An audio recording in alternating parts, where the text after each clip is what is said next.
Madame Grollet.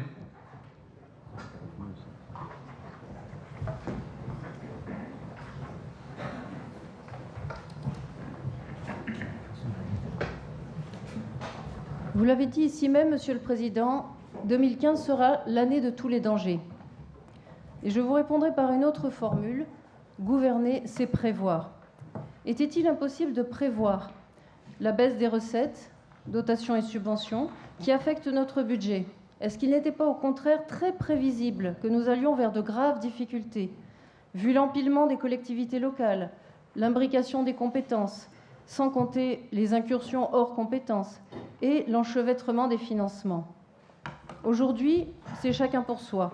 Et il ne nous reste plus qu'à nous lamenter sur le désengagement de la région ici, du département là et de l'État partout. Chaque strate reprend ses billes dans le désordre, en lésant nos concitoyens qui, eux, sont toujours sommés de contribuer. Des économies ont été faites sur le fonctionnement et cet exercice est très vertueux. Mais les dépenses augmentent tout de même. Vous semblez trouver que c'est peu, comme si l'augmentation était une fatalité. Avec une certaine candeur, le document cite à l'appui de ce résultat 2 exemples flagrants des choix passés que nous n'avons pas fini de payer. Le centre Pompidou, où nous ajoutons plus d'1 demi-million d'euros suite au désengagement de la région, et le renflouement du budget Métis-Lemaitre qui plombe durablement les finances de l'agglomération. Mais nous ne laisserons pas dire que les impôts n'augmentent pas. Le rapport affirme maintenir à leur niveau, je cite, 2014, les taux de certains impôts. C'est vrai, mais afficher une prétendue stabilité qu'il convient de souligner, je cite encore, en cette époque difficile pour les ménages et les entreprises, c'est vraiment se moquer d'eux. En effet, dès la fin de cette même première page est annoncée l'augmentation de 12% de la taxe d'enlèvement des ordures ménagères. Autre exemple, si Metz Métropole verse moins cette année au budget transport, c'est bien parce qu'en 2014, vous, les élus FN ne l'ont pas voté, avez augmenté la taxe payée par les entreprises, le versement transport. Au final, l'argent sortira bien des mêmes poches, que ce soit celle de l'entrepreneur qui perd en compétitivité ou de l'usager des services publics qui voit les tarifs augmenter et le service baisser. Par exemple, pour le réseau Lemaitre, hausse du prix du ticket et diminution de l'amplitude horaire, de la fréquence, mesure en contradiction totale avec les promesses passées. Quant aux investissements, on est dans une année de transition, en effet, entre 2 périodes lourdes, symbolisées l'une par le réseau Métis et l'autre par le Palais des Congrès.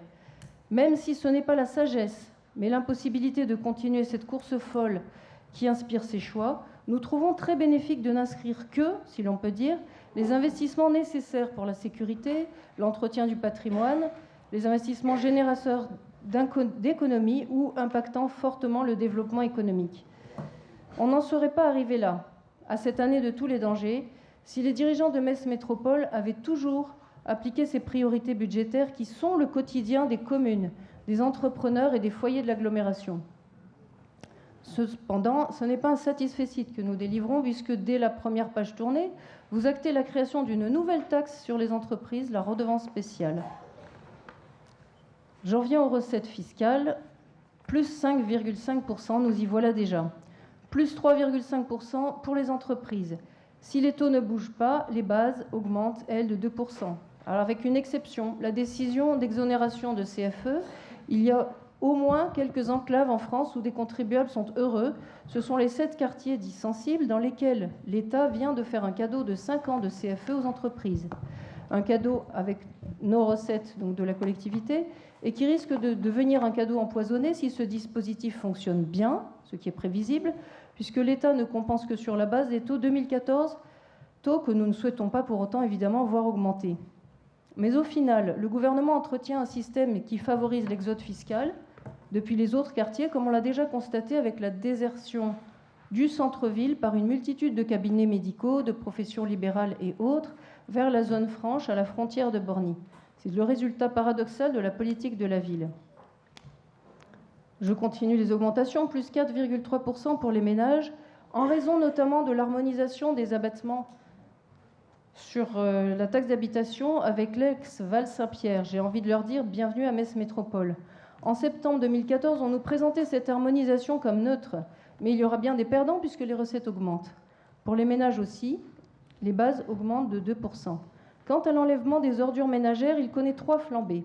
Premièrement, plus 12,1% d'augmentation du taux de TEOM, en plus de l'augmentation des bases, le but étant de continuer à marche forcée le plan de conteneurisation alors qu'on manque de moyens propres pour l'achever actuellement. Deuxièmement, plus 10% pour la redevance des habitants du Val-Saint-Pierre, ce qui est pudiquement qualifié d'ajustement. Et troisièmement, création de la redevance spéciale sur les non-ménages, comme on le votera tout à l'heure. Les recettes de dotation maintenant, donc un emprunt d'équilibre va être voté à 12,9 millions d'euros contre 21,5 en 2014. Mais il faut ajouter le reste à emprunter de 2014, soit plus de 3 millions d'euros, ce qui correspond quasiment à la baisse des dotations d'État. Ces emprunts s'ajoutent les uns aux autres, atteignant au moins 200 millions d'euros, dont 175 millions pour le très cher Métis. J'en viens maintenant aux dépenses. Nous avons eu un instrument d'analyse intéressant, c'est que les frais de personnel ont été ventilés donc, dans les compétences concernées, c'est très clair pour nous, et donc je remercie les personnes qui ont travaillé là-dessus, ainsi que sur le travail également fait sur le budget 2014 modifié. Quant à l'attractivité, qui est le premier des 3 pôles, je parlais en introduction de l'enchevêtrement des compétences. Le conservatoire Gabriel Pierné en est un bon exemple, puisque la baisse inexorable des subventions concerne autant le ministère de la Culture, qui porte mal ici son nom, que l'ex-conseil général, qui se vantait avant les élections d'avoir pour priorité le développement des enseignements artistiques. Avec une subvention passée de 230 000 euros en 2004 à 80 000 euros l'an dernier. En 2004, l'État, lui, donnait 308 000 euros. En 2015, il ne donne plus rien. Et le conseil départemental, c'est pour quand? Metz Métropole est responsable du conservatoire, comme du centre Pompidou, pour qui nous avons compensé la défection de la région. Or, que fait-on face à ces baisses de subventions? On pioche dans le porte-monnaie des familles. Dans les tarifs de la prochaine rentrée, tout augmente. Les 1500 élèves du conservatoire de Metz seraient-ils des privilégiés?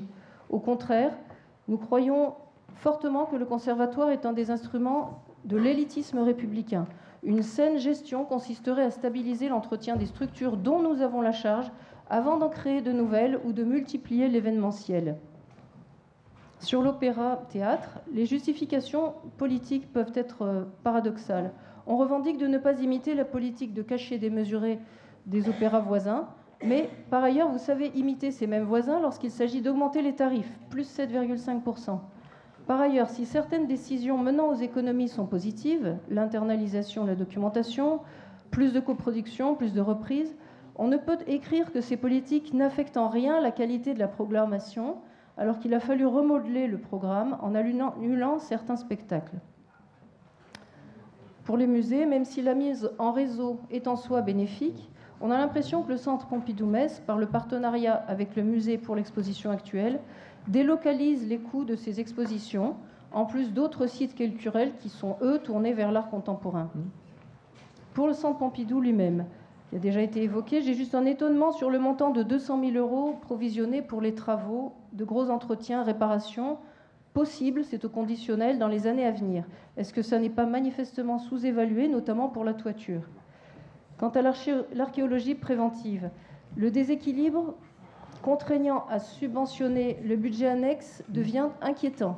Les dépenses augmentent fortement, plus de 10%, et les recettes diminuent. Difficulté à gagner de nouveaux marchés, c'est vrai, mais cela laisse planer un doute sur la pertinence de sa création, puisqu'en 2012, on a versé 274 000 euros, en 2013, 470 000, en 2014, 590 000, et cette année, 750 000. On n'en est pas au niveau du déficit Métis, mais combien l'année prochaine? Sur la compétitivité, le développement économique, les dés sont jetés, les crédits d'investissement, 1,6 million, serviront uniquement à démarrer la construction du Palais des Congrès. En fonctionnement, on retrouve l'accompagnement à la création d'entreprises et à l'installation, mais aussi, et c'est plus délicat, la communication pour la promotion du territoire et de son image. Metz Métropole Développement reste très bien doté avec un budget de 970 000 euros, alors que les contribuables de Metz Métropole financent déjà une agence départementale également, Moselle Développement, et on finance également la SPL Metz Moselle Congrès pour 108 500 €, au prorata du capital social, est-il écrit, mais prorata de quoi? Où en est-on pour le 3e M de M3 Congrès? La première action visible de M3 Congrès pêche par défaut de communication, et je reste mesurée avec le lancement, jeudi dernier, du bureau des congrès et d'un club des ambassadeurs, réunion que les élus auront découvert via les réseaux sociaux ou par le journal du lendemain, lequel annonçait aussi que le président de M3 Congrès, Thierry Jean, avait choisi, avec le président de Metz Métropole Développement, présidence transmise à Dominique Gros, de donner la présidence et aussi le budget de 300 000 € du bureau des congrès à un 3e homme, Antoine Fonté, ex-adjoint au maire de Metz, puis employé au cabinet du maire. S'il s'agit de réseauter pour remplir le palais des congrès, ils sauront sans doute faire, mais attendons tout de même les résultats. Et le moins qu'on puisse dire, c'est que la transparence doit être améliorée pour les élus que nous sommes, maires et élus de l'agglomération, comme conseillers municipaux d'opposition à Metz. Et enfin, et nous l'avons déjà dit, quel cadeau nous faisons au futur gestionnaire JL Evans en prenant en charge la promotion de l'équipement qu'il est censé gérer, et ce, au moyen d'une nouvelle structure, puisque ce n'est même pas M3 Congrès qui le fera. Sur la ZAC de l'amphithéâtre, sans revenir sur nos critiques récurrentes sur l'asphyxie immobilière de Metz, et sans trop insister sur la mauvaise action que vous vous apprêtez à faire en implantant à côté du centre commercial Muse un complexe cinématographique grand public qui va achever le centre-ville, j'ai quelques questions sur les programmes immobiliers à venir. Tout à côté du Palais des Congrès, en face du parking, doivent être construits un hôtel et 10 000 m² de bureaux dont les panneaux d'information s'élèvent déjà au fond du dépose-minute. Peut-on nous expliquer, et je ne suis pas la seule à me poser la question, comment il sera possible de concilier ces constructions avec l'actuelle utilisation du site? Arrêt de bus, de cars, parking à vélo, navette TGV, station de taxi. D'autant qu'un autre immeuble doit être construit dans la continuité, le siège d'une entreprise de BTP, et ma question s'entend pendant les travaux, mais aussi après leur achèvement. Question complémentaire. Est-ce là que vous envisagez d'installer le siège de Metz Métropole? Auquel cas, il serait facile d'affirmer, comme on l'entend, que finalement la conjoncture n'est pas si mauvaise, puisque les investisseurs privés démarrent leurs projets immobiliers, si ces projets sont au final financés, vente ou location, par l'argent public, que ce soit Metz Métropole, mais aussi les bailleurs sociaux, comme c'est souvent le cas.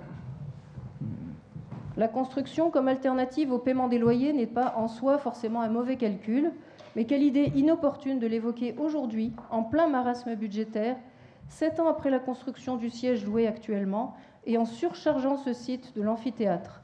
Lorsque la question avait été rapidement évoquée en commission il y a plusieurs mois, j'avais dit que la condition indispensable pour moi était la réutilisation d'un site existant, que nous, de toute façon, nous devons entretenir et aménager, comme les casernes de la rue Fragnat ou Bonsecours.